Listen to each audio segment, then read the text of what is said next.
Jour de vote à Djibouti, une élection sans surprise. Le président sortant Ismaël Omar Guelleh devrait remporter un 6e mandat et prolonger ainsi ses 27 années au pouvoir après que le Parlement a supprimé en 2025 la limite d'âge qui l'aurait empêché de se représenter. Les précisions de notre correspondant régional, Bastien Renouy.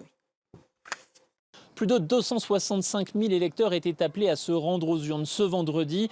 Ils avaient le choix entre un bulletin vert au nom d'Ismaël Omar Guelleh ou un bulletin bleu au nom de son adversaire, Mohamed Farah Samatar, le président d'un parti qui n'a aucun élu au Parlement et qui est globalement inconnu du grand public.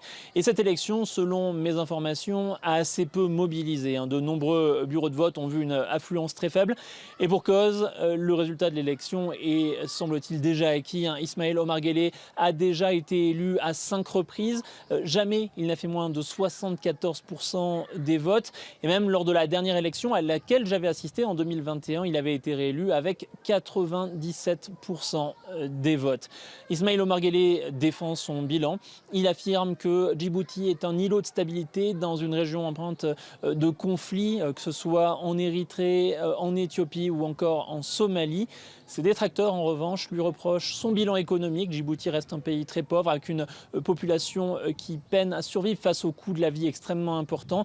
Et puis, il lui reproche également son bilan démocratique. Il est quasiment impossible pour l'opposition d'exister à Djibouti.